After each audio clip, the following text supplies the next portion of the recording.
Bismillahirrahmanirrahim. Assalamualaikum warahmatullahi wabarakatuh. Baik teman-teman, di video lalu kita sudah membahas seputar batasan-batasan apa saja kalau kita mempelajari nahwu dan batasan apa saja kalau kita mempelajari shorof. Pada video kali ini kita akan sedikit fokus pada pembahasan seputar nahwu. Kita ketahui dulu rumusan yang paling dasar. Kalau kita mempelajari nahwu berarti yang kita pelajari adalah perubahan akhir kata. Baik itu perubahan itu sendiri atau sebab yang menjadikan kata tersebut berubah. Baik itu berubah secara harokat atau secara huruf. Nah, hal yang paling substantif lagi ketika kita mempelajari nahwu dari seputar perubahan kata, baik itu kata di akhir perubahannya berupa huruf atau perubahannya berupa harokat, kita ketahui dulu struktur dari pembentukan sebuah kata, sebuah narasi. Struktur pembentukan sebuah narasi. Dalam semua kaidah bahasa itu pasti ada. Kalau misalnya dalam bahasa Inggris itu yang disebut dengan 8 struktur pembentuk kata, kayak misalnya verb, adverb, preposisi, konjungsi dan sebagainya. Kalau dalam bahasa Indonesia pun ada dan bahasa-bahasa lain. Kalau dalam bahasa Arab itu pembagiannya cukup dibagi menjadi 3. Ingat-ingat, pembagiannya hanya 3. Apa saja? Yang pertama yaitu ismun, kata benda. Kata benda, ingat-ingat teman-teman, kata benda. Kemudian yang kedua yaitu fi'lun, kata kerja. Kemudian yang ketiga yaitu harfun. Ismun, fi'lun, dan harfun. Hal yang paling utama kita ketahui seputar pembagian kata tersebut dalam bahasa Arab yaitu keterkaitannya ketiga kata tersebut dengan waktu, keterkaitan dan tidak. Barangkali kalau dalam bahasa lain keterkaitan dengan waktu itu barangkali di second class ya, di nomor 2 kan. Tetapi kalau dalam bahasa Indonesia, kalau dalam bahasa Arab itu hal yang paling diperhitungkan, yang paling urgent.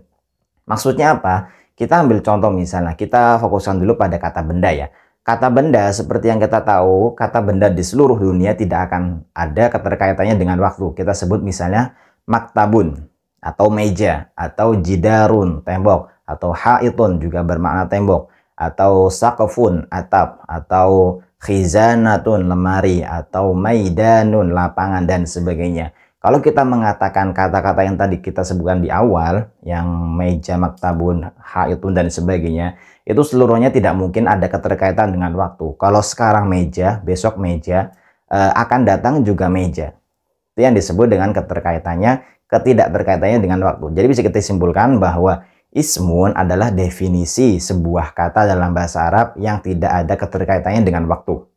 Nah, kemudian yang kedua yang tadi kami sampaikan yaitu fi'lun, adalah kata kerja. Kata kerja adalah sebaliknya dari kata benda.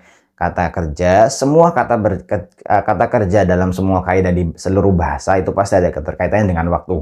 Nah, sama seperti bahasa Arab, kesamaan dari bahasa lain dengan bahasa Arab sama-sama memiliki keterkaitan waktu, hanya saja nanti kaidah yang berbeda. Kalau dalam bahasa Inggris kan ada future tense, ada past tense, ada past future tense, sampai nanti 14 tensi yang pernah kita pelajari ya. Kalau dalam bahasa Arab keterkaitan waktu kalau kita sederhanakan menjadi 3, yaitu lampau, sekarang, dan akan datang. Misalnya fa'ala yaf'ulu biasanya yang dirumuskan ya, yang dipolakan kalau dalam pembahasan shorof. Misalnya kata nasara yansuru yang kita kemarin contohkan, menolong, atau akala yakulu artinya makan, syariba yashrabu artinya minum, su'ida yas'adu artinya lompat atau naik, atau nazala yanzilu artinya turun, dan sebagainya. Kalau kita ambil contoh satu misalnya nazala yanzilu, orang itu turunnya kapan? Kemarin, sekarang, atau akan datang. Oleh karena itu sangat erat kaitannya dengan keterkaitan dengan waktu. Kemudian yang ketiga, pembagian yang ketiga yaitu harfun. Atau harfun di sini kalau kita mau mengklasifikasikan lebih detail, harfun itu sebenarnya ada 2 teman-teman. Ada harful hijaiyah atau harfun yang biasa kita ketahui dari huruf alif sampai huruf ya. Kemudian harf ma'ani. Ada harful mabani, ada harful ma'ani. Harful mabani itu huruf yang tersusun. Tapi ini yang tidak kita maksud. Yang kita maksud adalah harful ma'ani, huruf yang memiliki makna. Maksudnya apa? Kalau kita mau menganalogikan dengan bahasa Indonesia barangkali agak mirip dengan pembahasan seputar kata sambung. Misalnya dengan, seperti, kemudian atas, kemudian kemudian itu sendiri, tentang dan sebagainya. Walaupun kalau dalam bahasa Indonesia nanti ada pembagian sendiri, ada proposisi, ada konjungsi dan sebagainya. Tapi kalau dalam bahasa Indonesia, kalau dalam bahasa Arab disederhanakan menjadi satu, yaitu berupa harfun, kata huruf. Kata huruf disebut juga dengan harful ma'ani karena akan nanti kita temukan satu huruf. Jadi sama-sama, misalnya sama-sama huruf ba. Sama-sama huruf ba yang terdapat pada huruf hijaiyah setelah huruf alif. Kemudian sama-sama huruf ba yang terdapat pada huruf ma'ani yang tadi kita sebutkan, tetapi mana yang berbeda. Ketika kita letakkan huruf ba pada posisi huruf mabani yang terdiri dari alif, ba, ta, sa, sampai ya, itu dia tidak punya makna ketika dia berdiri sendirian. Tetapi kalau dalam pembahasan huruf ma'ani yang tadi kami sampaikan pada 3 klasifikasi kata, itu punya makna sendiri. Ba itu artinya dengan. Kalau kita kasih harokat kasroh bi. Bisa dipahami teman-temannya. Berarti kita bisa simpulkan bahwa kata dalam bahasa Arab terbagi menjadi cukup 3, yaitu kata benda, ismun, kemudian kata kerja yaitu fi'lun, dan kata huruf atau harfun.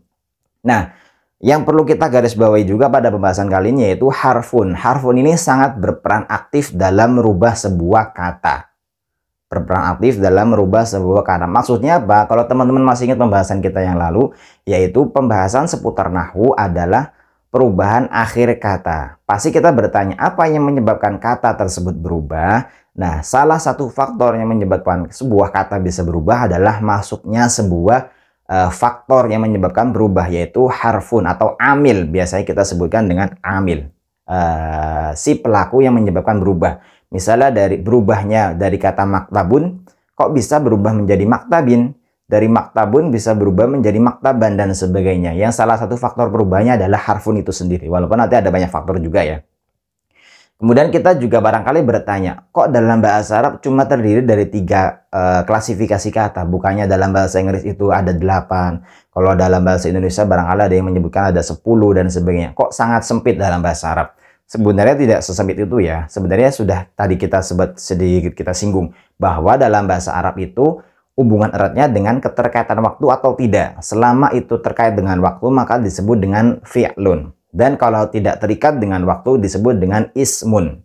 Kalau tidak ada hubungan dengan keduanya disebut dengan harfun. Jadi bisa dipahami teman-teman ya. Jadi kalau kita bertanya di mana kedudukan kata sifat, di mana kedudukan kata tanya, di mana kedudukan kata seru, kata perintah dan sebagainya, itu semuanya melubur pada klasifikasi yang ismun atau fi'lun. Kita ambil contoh misalnya, di mana posisi kata sifat? Apakah kata sifat misalnya jauh, dekat, atau cinta dan sebagainya itu masuk pada kata kerja atau masuk pada kata benda? Kita ambil contoh satu misalnya, jauh. Jadi itu kan jauh kan kata sifat ya. Kira-kira jauh itu yang dalam bahasa Arab notabene bermakna bahasa Arabnya adalah ba'idun, artinya jauh. Kira-kira masuknya pada kata benda atau kata kerja atau kata sifat bahkan. Nah, kita harus identifikasi terlebih dahulu. Ba'idun itu punya akar kata tidak? Akar katanya ba'idun ternyata ba'uda yab'udu. Adapun ba'idun itu sendiri sudah menjadi konversi ke dalam kata benda. Karena nanti akan ada ciri-ciri kata benda itu sendiri. Yang tadi kami sebutkan ba'idun berharokat tanwin. Dan tanwin itu hanya bisa diterima oleh kata benda. Nanti soal pada pembahasan ke depan kita akan bahas secara perinci apa ciri-ciri dari kata benda, apa ciri-ciri dari kata kerja, dan apa ciri-ciri dari harf. Fi'lun, ismun, kata benda, fi'lun, atau kata kerja, dan harfun. Ciri-cirinya apa saja. Sehingga bisa memudahkan kita dalam mempelajari bahasa Arab. Mungkin ini saja yang kami sampaikan. Semoga bermanfaat. Syukran. Wassalamualaikum warahmatullahi wabarakatuh.